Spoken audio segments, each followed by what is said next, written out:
The stars were quiet when the Council fleet arrived. No warning, no announcement, just the sudden appearance of colossal ships at the edge of Sol's system, like shadows sliding out of the dark. Their hulls reflected the pale light of distant suns, long and sharp like blades. From Earth's orbiting stations, civilians stared through observation decks, whispering nervously. No one had seen a Council fleet gather this close to human space before. Ambassador Elena Voss stood inside the main observation dome of the United Earth Assembly Station. Her hands were tight behind her back as she watched the ships. Her heart pounded, but her face remained calm. Around her, aides and officers moved quickly, reporting power readings, message traffic, and flight paths. No Council declaration had been made. No requests for talks, just silent formation. It was as if they were waiting for someone to blink first. On Mars Relay Station, Captain Ronan Hale leaned forward in his command chair. His crew monitored sensors nervously. The Council ships were not alone. A second wave of vessels appeared moments later, surrounding the outer perimeter like a closing fist. "They're blocking trade lanes," his navigator whispered. Ronan didn't need the reminder. He saw it clearly on the tactical map. All jump routes leading out of the system were being sealed off. In deep space, merchant convoys tried to adjust their course, only to be stopped by Council patrol ships. Automated messages were sent to them citing Regulation 47, restricted movement. No one on the human side had ever heard of such a regulation. When captains asked for clarification, no answers came. Only the same repeated warning, "Do not advance. Turn back." Back on the assembly station, Elena received a coded transmission from Lunar Command. "They formed 3 rings," the voice said. "Primary fleet near the outer jump points. Secondary around Mars orbit. Tertiary holding near Earth. We're effectively surrounded." Elena's jaw tightened. "Any word from the Council?" she asked. "None," came the reply. The silence was louder than any threat. For decades, humanity had been a part of the Galactic Council. Trade, diplomacy, mutual defense. That was the agreement. Yet now the Council stood at humanity's front door with warships and no explanation. The media began to broadcast the fleet's arrival. Across the world, people stopped what they were doing to watch. Families huddled around screens. Soldiers quietly returned to their stations. Fear spread slowly like cold wind. On the edge of the system, a convoy of civilian cargo ships drifted nervously. They were carrying food and medical supplies to the frontier colonies. Council ships blocked their way. When the human convoy attempted to turn back, 2 Council interceptors moved dangerously close, their weapon systems powered but not firing. It was a clear message. The convoy's captain sent a desperate transmission to Earth. "They won't let us pass! They're treating us like criminals." Inside the Council chamber, orbiting Alpha Centauri, alien delegates watched holographic maps of Sol. The vote had been cast days ago in secret. Resolution 9 had passed. Humanity would be contained, their expansion halted before it challenged the Council's supremacy. Many delegates believed humans were growing too quickly, building too fast, spreading to too many systems. They called it a precaution. Others called it fear, but they had underestimated how sudden their move would feel on the human side. Elena Voss had warned the Council months before that treating humanity like a threat would only create one. She remembered the cold faces of the alien representatives, their polite words hiding quiet calculation. Now their ships were here, not diplomats, not traders, soldiers. On Mars, Ronan Hale watched the sky darken as Council ships eclipsed the stars. He could feel the tension in the air, the kind that came before a storm. His crew whispered among themselves. Some wanted to power up weapons, others feared provoking a war. Ronan ordered silence. They had no commands yet from Earth, only one message from headquarters: hold positions, do not engage. Days passed.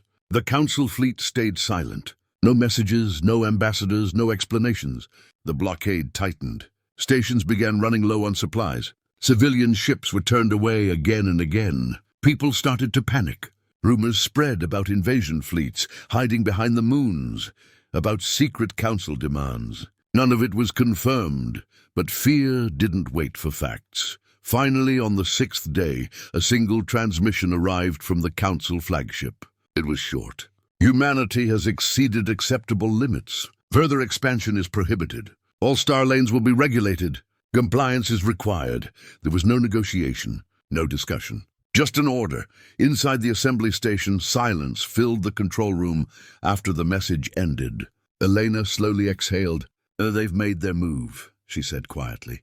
Ronan Hale received the same message on Mars and clenched his fists. Across every human colony, leaders realized the same thing. The Council had acted without consent.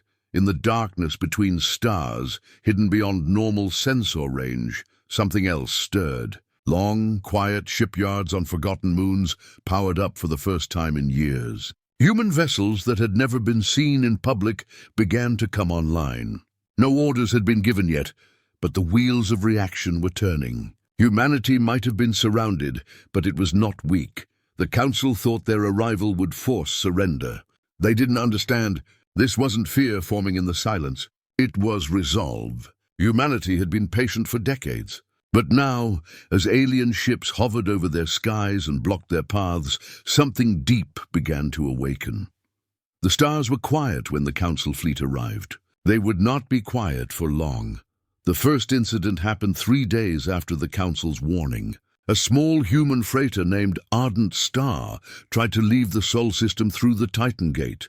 It was carrying medical supplies to the frontier colonies, and its captain had no idea the situation would escalate. When the ship approached the jump corridor, 3 Council frigates appeared in formation. They issued one message: "Turn back immediately. This lane is closed." The freighter captain explained they were on a humanitarian mission. The Council ships did not reply. They fired a warning shot across the bow. Sensors on Mars picked up the energy burst, and Ronan Hale's bridge went silent. "They actually fired," his second officer whispered. The Ardent Star turned around, escorted by Council ships, until it was forced to dock near the asteroid belt for inspection. No one was allowed to leave. Elena Voss watched the report come through with cold fury. It wasn't an accident. This was enforcement. The Council wasn't just threatening. They were applying their so-called Resolution 9 as if humanity had already surrendered. Trade routes were cut, travel lanes locked, and every human ship leaving the Sol system was being intercepted. Stations near Jupiter reported random boarding parties. Colonists were interrogated like criminals. Inside the United Earth Assembly, heated discussions broke out between military officers and diplomats. Some demanded immediate retaliation, others urged patience. Elena stood at the center of the chamber, her voice calm but firm. "They're testing us," she said. "They want to see if we'll break or bend. We will do neither." Meanwhile, life on the outer colonies began to change rapidly. Supply ships that were supposed to arrive were delayed or blocked. On Europa Station, food began to run short. Civilians gathered in the docking bays, watching the skies for any sign of arriving ships. Children asked their parents why alien ships were stopping their deliveries. No one had a good answer. Ronan Hale received new orders. His fleet wasn't to attack, but to observe every Council movement and not interfere no matter what happened. The waiting was worse than battle. Every day, his crew watched Council ships hover just beyond firing range. Sometimes, the aliens would launch small craft that circled human stations like vultures.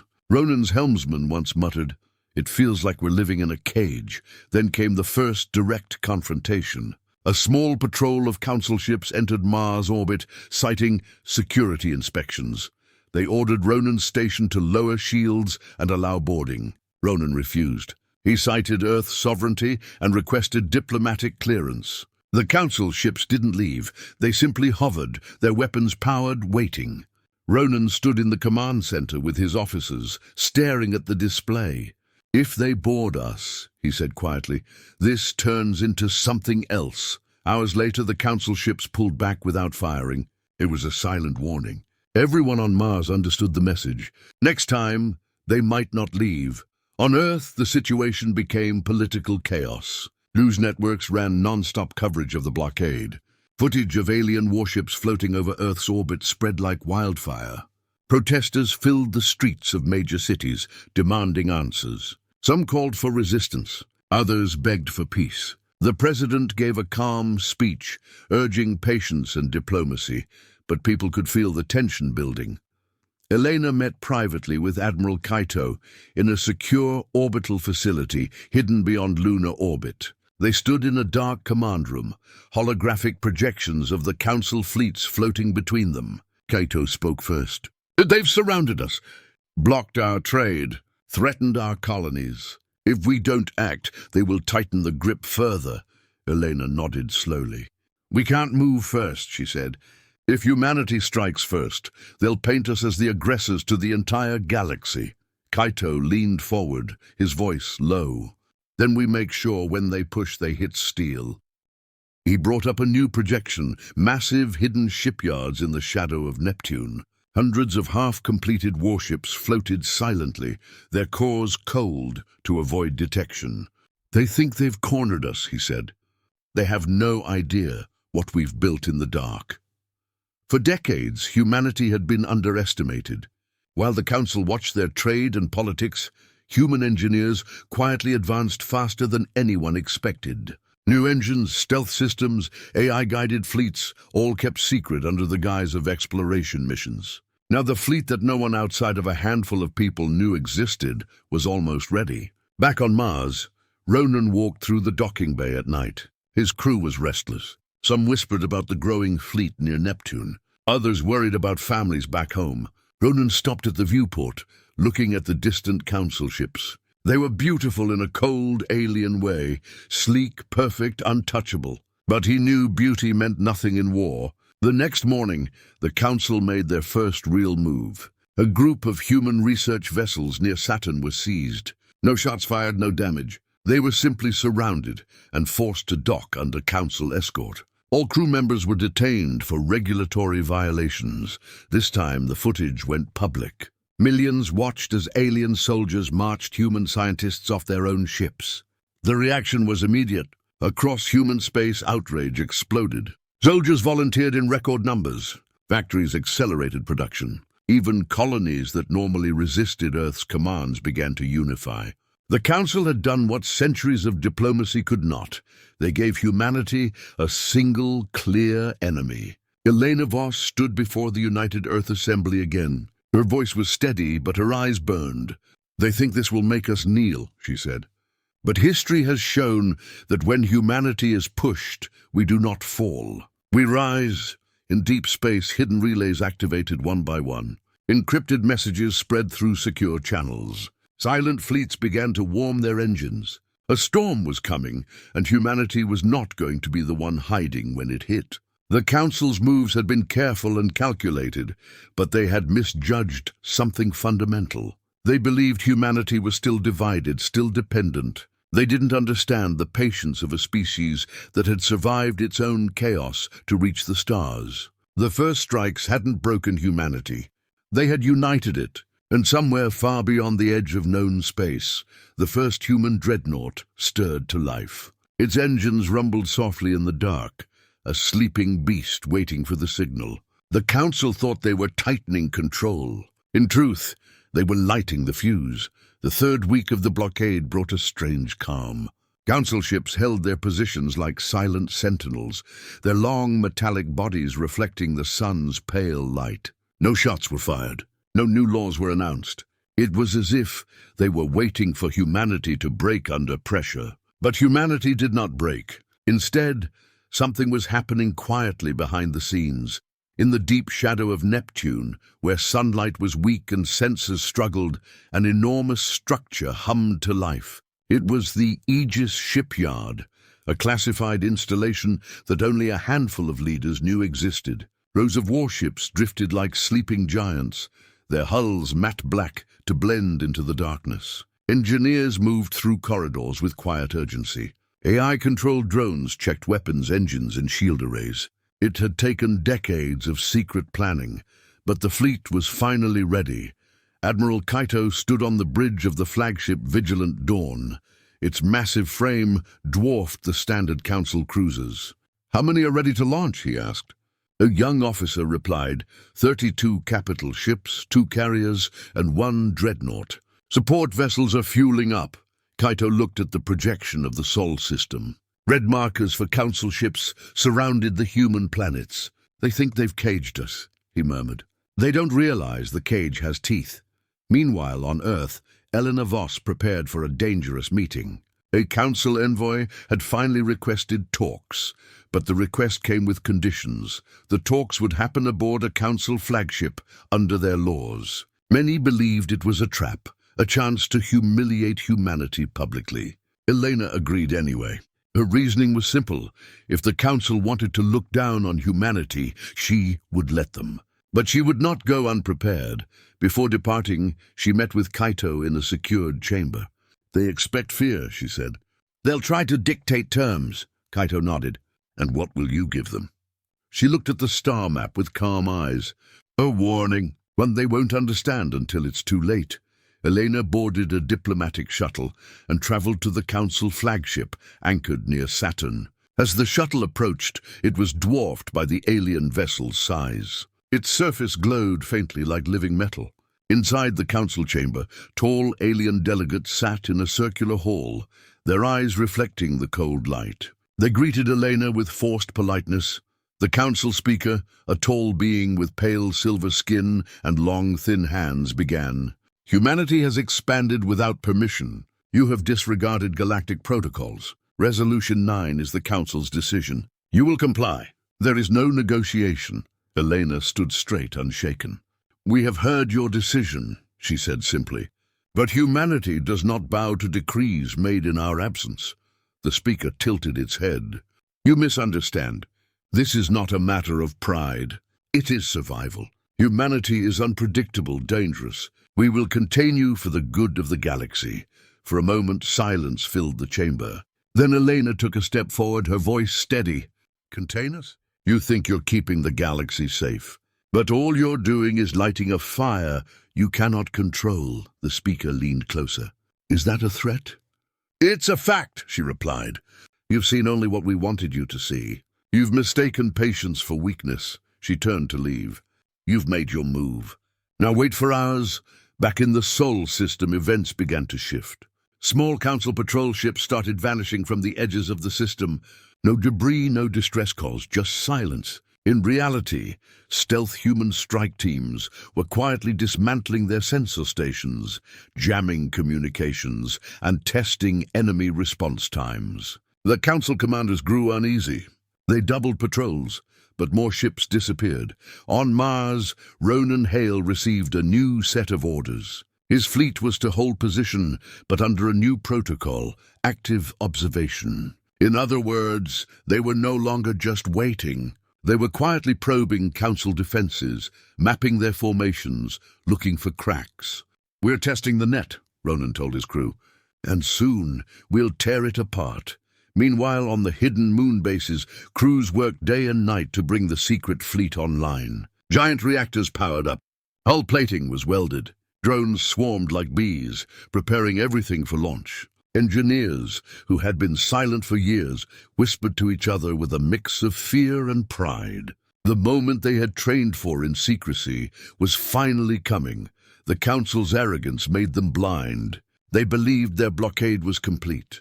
They didn't notice the faint shifts in energy signatures deep in the outer system. They didn't question why human civilian traffic patterns had suddenly gone quiet. They thought it meant surrender. It meant coordination. One night, Ronan stood on the command deck staring at the stars. The Council fleet hovered in orbit like wolves, watching a campfire.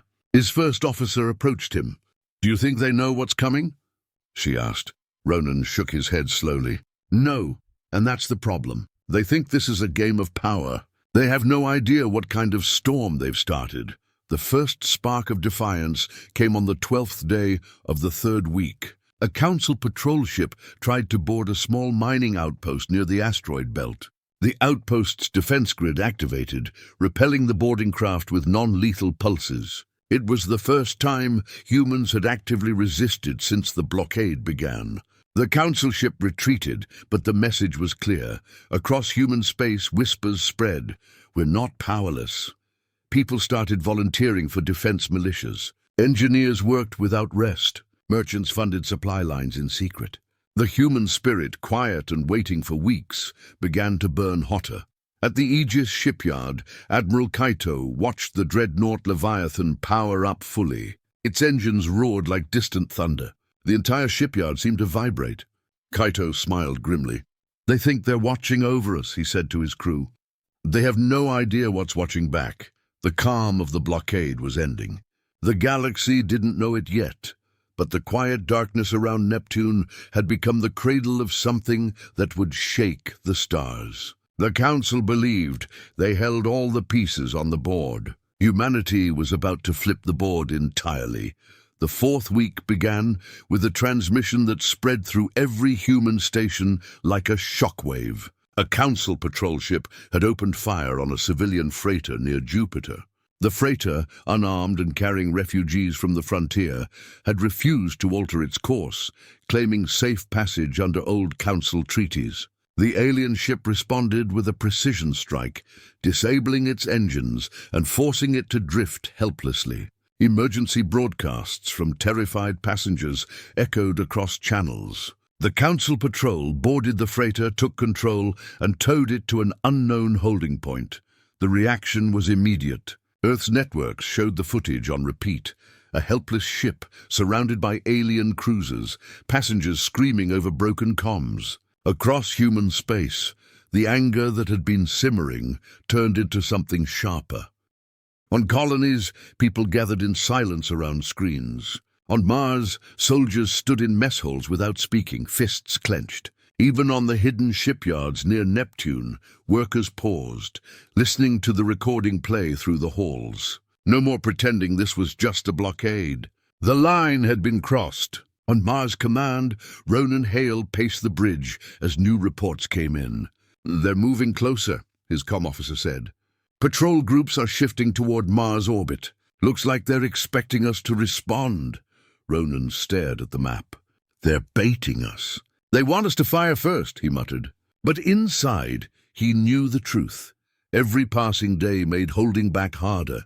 Meanwhile, in a deep space station near Neptune, Admiral Kaito stood before the Leviathan. The dreadnought floated like a silent mountain, its black hull absorbing light. Massive cannons along its flanks waited quietly, their systems running silent but fully armed. Around it, the rest of the hidden fleet slowly took shape into battle formations. Every crew member knew what was coming.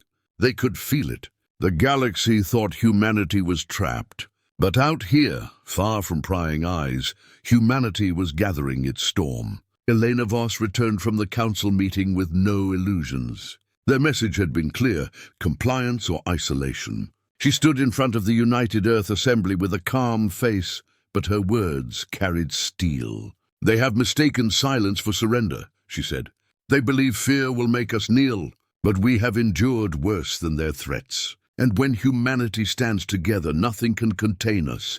Her speech spread like wildfire. Colonists replayed it in crowded halls. Soldiers passed it around in barracks. Captains listened to it on encrypted channels far from home. The effect was immediate. Recruitment surged. Volunteer networks expanded. Supplies that were hidden for emergencies began moving through quiet routes. Humanity wasn't waiting anymore, they were preparing. The Council still didn't see it. Their fleets grew more aggressive, blocking smaller jump points, scanning civilian ships and cutting off communications. Their leaders believed that applying pressure would force humanity to sign Resolution 9. They thought humans would divide, fight among themselves, and give up. They didn't understand that humans under pressure don't fracture, they forge. In orbit around Titan, a small human patrol ship was cornered by 2 Council frigates. The aliens demanded they surrender their navigation logs. The patrol captains stalled, transmitting fragments of fake data while silently sending distress to Mars Command. Ronan received it and ordered a quiet response. A hidden reconnaissance vessel, part of a new stealth program, slipped between Council sensors and escorted the patrol ship back without detection. It was a small act but symbolic. The humans were no longer just watching, they were moving. At the Aegis shipyard, engineers completed final systems checks. In one massive control room, a countdown silently began, not for attack but for readiness. Every ship, every AI, every drone was being linked into a coordinated combat net. Humanity's greatest strength had never been individual power. It was unity under pressure. Late one night, Ronan stood alone on the viewing deck of his station. The stars were clear. Far away, council ships glowed faintly like scattered lanterns. He thought of the freighter near Jupiter, of the passengers who never had a chance. He thought of the young soldiers who had volunteered, some with barely any training, ready to defend everything. He whispered to himself, "They've made this choice." The next day, the Council made their boldest move yet. A fleet of 10 heavy cruisers entered Mars orbit without permission. They transmitted a single message: all planetary defense systems will be disabled. Compliance is mandatory. When no response came, they began powering their main weapons, not to fire but to remind Mars who held the upper hand. Inside the command center, alarms echoed. Officers looked at Ronan. The tension was unbearable. If they powered shields, the Council would call it aggression. If they didn't, Mars would be defenseless. Ronan took a slow breath. "Raise shields," he ordered. The room froze. They fire," he said. "We're not bowing." On Earth, Elena watched the Mars standoff unfold on secure feeds. She didn't intervene. She knew the decision had already been made in 1,000 hearts before that moment. Humanity had reached the point where silence would no longer protect them. The Council didn't fire. Instead, their cruisers withdrew after several tense hours, but the message was clear. They believed Mars was a weak point. They were wrong. Ronan's defiance became a symbol across human networks. Soldiers began painting the Mars crest on their ships. Civilians sent messages of support. Even distant colonies began pledging resources to the growing resistance. At Aegis, the Leviathan finally came online fully. Power surged through its engines, making the ground tremble. Admiral Cato walked its command deck like a man inspecting a loaded weapon. "When the time comes," he told his officers, "we strike like lightning. No warnings, no hesitation."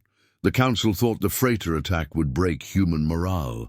Instead, it became the spark. The silence of fear was gone, replaced by a focused, quiet determination. Every ship in the hidden fleet aligned its course towards Seoul.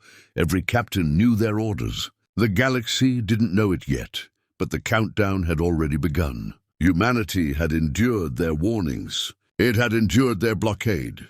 But now, with the Council's arrogance laid bare and blood spilled in the void, endurance was turning into something far more dangerous. The storm that Admiral Cato had promised wasn't far off anymore.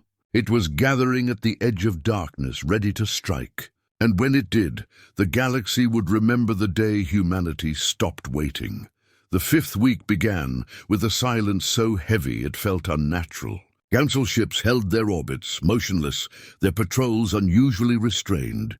There were no new inspections, no new regulations, no shots fired. To the untrained eye, it might have looked like things were calming down. But Elena Voss, Admiral Cato, and Ronan Hale all knew better. This wasn't calm. This was the pause before something larger. Reports filtered in from outer listening posts. Council fleets were regrouping just beyond the jump corridors, pulling ships from nearby sectors. Supply vessels moved in patterns that suggested preparation, not retreat. Their long-range carriers gathered in clusters, like storm clouds building on the horizon. They weren't backing down, they were getting ready. On Mars, Ronan walked the corridors of his station, feeling the tension in the air. Soldiers trained in silence, engineers worked through the night, and civilians sent constant streams of messages asking what was coming. He didn't have answers, not publicly. But inside, he knew what Cato had told him weeks ago. They'll make their decisive move soon. And when they do, we'll be ready.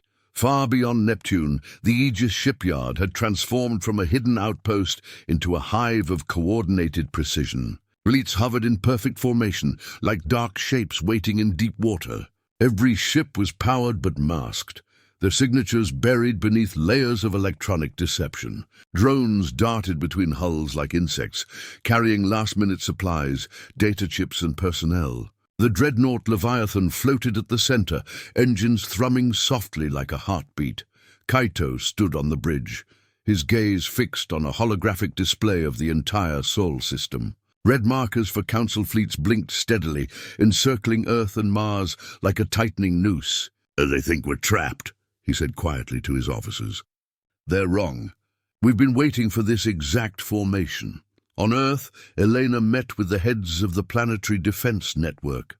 She was no longer just an ambassador.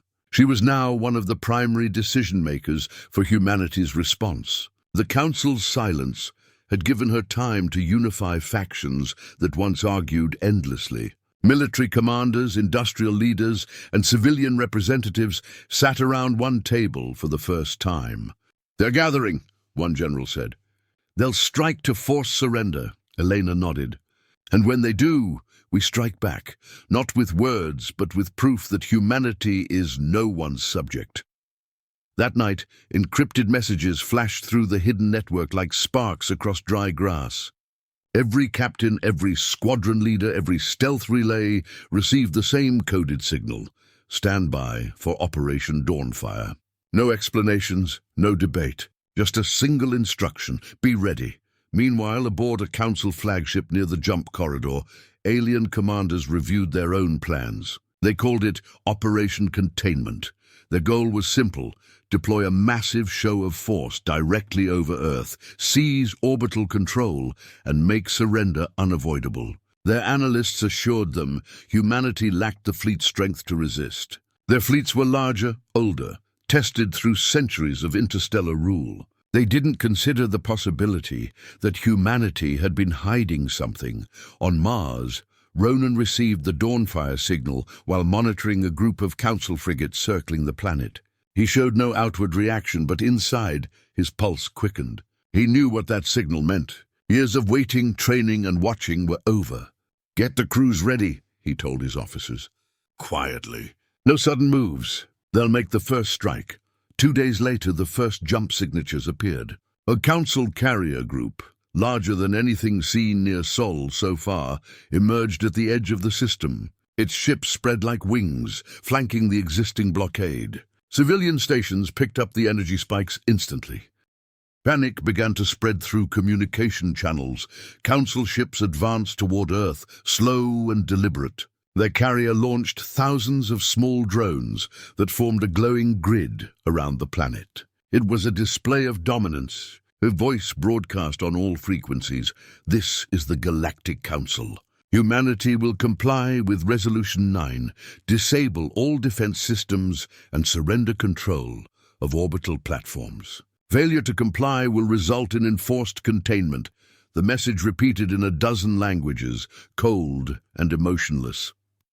Inside the United Earth Assembly, officials stared at the screens in silence. Elena Voss stepped forward and muted the broadcast. Her voice was calm. "They've made their move," she said. "Now it's our turn."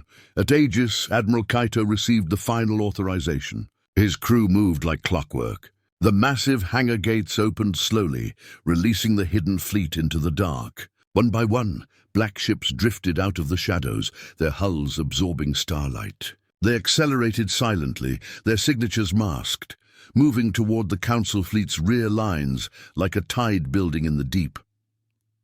On Mars, Ronan's fleet went to silent alert. Defense stations activated shield grids quietly, without broadcasting power spikes. Civilian transports were moved behind defensive positions. Soldiers moved to battle stations with grim focus. No speeches, no panic, just preparation. Council commanders remained confident. Their scanners showed only the usual human patrols and defense platforms. They didn't see the armada closing in from the outer system. They didn't detect the encrypted communication web linking every human ship and station together in perfect coordination. They believed this would be quick. As Earth's orbit grew crowded with alien ships, the Leviathan reached its attack vector. Its colossal cannons aligned silently with the Council's rear flank. Hundreds of smaller ships followed its lead, spreading into precise strike formations. Kaito gave the order: "Hold, wait for their ultimatum to expire. They strike first, we finish it." Minutes passed. Then, exactly on schedule, the Council issued their final warning. "Failure to comply will result in immediate enforcement." Their lead battleship began charging its main weapon, a blinding sphere of energy building at its core. In that moment, the hidden human network lit up. Dozens of encrypted signals fired simultaneously. Shields activated, weapons powered on, stealth fields dropped. And the quiet, cold darkness of space changed. Every council commander on the front lines stared at their screens as hundreds of human warships suddenly appeared behind them, surrounding their fleet like wolves encircling prey. The Leviathan's engines roared, its cannons lighting up like a star being born. For the first time since the blockade began, the hunters realized they weren't alone in the dark. Ronan watched from Mars as the sky filled with enemy ships and friendly reinforcements at the same time. "It's starting," he whispered, and at the heart of it all, Elena stood on the assembly platform and simply said, "Transmit this to every colony, every station, every ship humanity stands." The waiting was over. The Council had finally made their decisive move. Now it was humanity's turn to answer. The Council fleet began its countdown with cold precision. Across every frequency, their warning repeated, "Surrender Earth's orbital defenses. This is your final opportunity to comply." Their ships shifted into tighter formations, their drones forming glowing nets around orbital platforms. It was supposed to be the moment humanity broke. Instead, it became the moment everything changed. On Mars, Ronan Hale leaned over the tactical table, watching red icons cluster around Earth. The Council's main battleship was charging its primary weapon, a beam designed to disable entire planetary grids. His communications officer whispered, "Countdown at 30 seconds, sir." Ronan's gaze didn't move. He knew the signal would come. He could feel it like static in the air before a storm. Deep beyond Neptune, Admiral Cato stood on the bridge of the Leviathan. The dreadnought's cannons glowed softly, like the sun trapped inside its hull. His officers awaited the order. Every ship in the hidden fleet was in position, invisible, until the moment he gave the signal. "They believe this is control," Cato said softly. "They don't know what's waiting behind them." Elena Voss stood inside Earth's command chamber, surrounded by screens showing the incoming energy readings. Politicians and military leaders argued around her, some yelling to surrender to buy time, others demanding immediate attack. Elena said nothing. She stared at the Council fleet like someone looking at a wave about to crash. When the countdown hit 10 seconds, she turned to the communications chief. "Send it," she said. The message shot through encrypted networks, bouncing between hidden relays, lunar bases, and stealth satellites. The single word, Dawnfire. On Mars, Ronan's console flashed. He didn't hesitate. Activate grid. Prepare strike. Across his fleet, shields surged to full power, cannons rotated, and targeting systems locked onto Council ships that had been circling them for weeks. At the edge of the system, the Leviathan dropped its stealth field. Council sensors screamed as hundreds of human warships appeared like ghosts behind their lines. It wasn't a slow reveal, it was instant. One moment, nothing. The next, the dark was filled with the largest human fleet ever assembled. Panic rippled through Council formations. "New contacts! Hundreds of signatures!" alien officers shouted. Their fleet formations, built on the assumption of a one-sided show of force, suddenly looked vulnerable. The human ships moved like a coordinated wave, spreading wide to cut off retreat paths and flank their carriers. Kaito's voice echoed through every ship. "For too long, they've thought we were trapped. Show them what happens when humanity prepares in silence." The Leviathan fired first. A beam of brilliant light tore through the darkness, striking the Council's rear cruiser. The ship shattered in two, its glowing core erupting into a silent explosion. That single shot broke the illusion of Council dominance. Council commanders scrambled to reorient their fleets, but their formations were designed for intimidation, not defense. They had spent weeks sitting still, confident humanity would fold. Now they were surrounded. On Mars, Ronan's fleet struck next. Defense platforms fired synchronized volleys, slamming into Council frigates that had orbited Mars arrogantly. Two ships went dark instantly, their hulls breaking under concentrated fire. The rest tried to retreat toward their carriers, only to find human destroyers blocking their path. Over Earth, the Council's primary battleship unleashed its charged beam. But it was too late. Human shield networks had been fully activated. The beam struck the orbital defense grid, scattering harmlessly across the reinforced lattice. Council commanders stared in disbelief. The attack that was supposed to force surrender had achieved nothing. Elena stood in silence as cheers erupted around her. She didn't join them. Her eyes stayed fixed on the screens. "This is only the beginning," she said quietly. The battle quickly shifted from intimidation to survival. Council carriers launched waves of drones, but human ships were prepared. Swarms of AI-guided interceptors intercepted them mid-space, detonating in blinding clusters that shredded the drone formations before they could reach orbital stations. In the chaos, smaller human strike groups executed their pre-planned maneuvers. Stealth corvettes slipped behind Council lines and targeted their communication relays. Within minutes, large sections of the alien fleet lost contact with each other. Confusion spread through their ranks. Orders overlapped, countermanded each other, and formations began to break. On Mars, Ronan's ship took a direct hit from a Council cruiser, rattling the bridge. Sparks flew, alarms blared, but his crew moved with practiced focus. "Target their engine cluster!" Ronan shouted. The return fire punched through the alien cruiser's flank, sending it spinning out of orbit in a trail of debris. Near the outer system, Admiral Kaito's fleet executed the second phase of Dawnfire. Massive human carriers launched their full complements. Hundreds of fighters and bombers streaked toward Council capital ships. The aliens tried to regroup, but Kaito had already anticipated their fallback routes. Human ships pinned them in place, striking from angles the Council never thought possible. Inside the Council flagship, alien commanders shouted orders, their calm replaced by panic. "They had no fleet. Our reports said they were fractured," one shouted. "They were never fractured," another replied grimly. "They were waiting." Eleanor Voss watched it unfold like a storm, breaking after years of pressure. "Broadcast to all colonies," she said. "Tell them humanity stands united." Across space, human ships carried that message as they fought. Colonists watching the battle through emergency feeds saw something they had never seen before: a coordinated, overwhelming human counterattack. For weeks, they had lived under alien dominance. Now they watched alien ships burn in the sky. Ronan's fleet finally broke through the Mars blockade completely. His voice went through secure lines. "Mars is clear. Repeat, Mars is clear." The message was short, but its weight was enormous. Kaito's fleet pushed deeper into the Council formation, targeting carriers and command ships with brutal precision.